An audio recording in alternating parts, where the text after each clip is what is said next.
O digitálnej učebni na strednej odbornej škole Kukučínová v Košiciach sa dá hovoriť ako o niečom, čo tu ešte nebolo.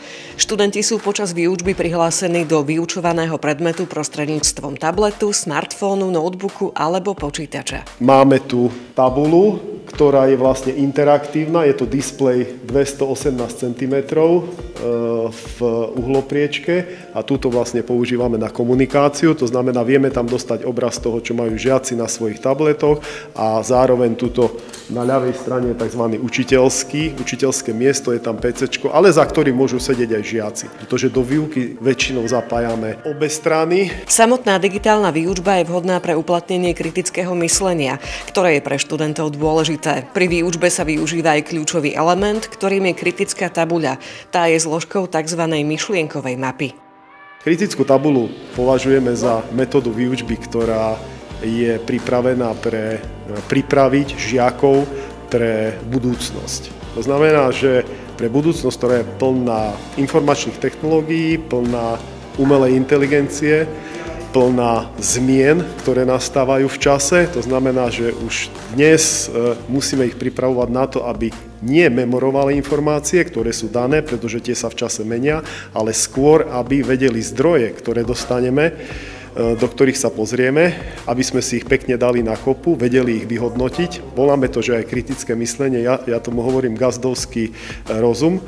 Uplatnením kritického myslenia sú počas vyučovania spoločné poznámky. Žiaci si tak učivo osvoja lepšie a preveria zároveň svoje vedomosti. Takto má učiteľ pod 100% kontrolou to, čo vlastne sa učí, že vie o tom, že je to správne a jednoducho nedochádza k tomu, že žiaci sa síce doma aj niečo naučia, ale potom prídu do školy a zistia, že tomu nerozumejú a je to niečo úplne iné, lebo sa im riadok s riadkom posunul a ten výsledok je žalostný.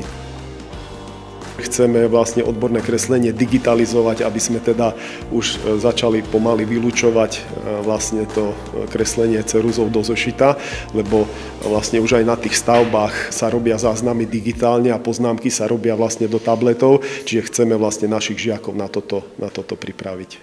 Tu vlastne máme spoločné poznámky o zelenej streche. Ako môžete vidieť, je to myšlienková mapa, ktorá sa dá takto rôzne zakrývať a otvárať.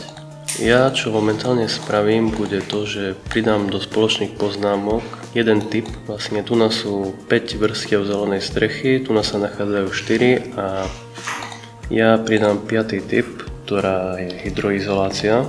No tak, tu máme SketchUp, v ňom vyrábame 3D objekty, ako napríklad tu mám dom, na ktorom môžem zmeniť hociaké veci, ako napríklad stenu, materiál, môžem ju zafarbiť na hnedo napríklad, alebo môžem tam dať, že je zo železa alebo z betónu.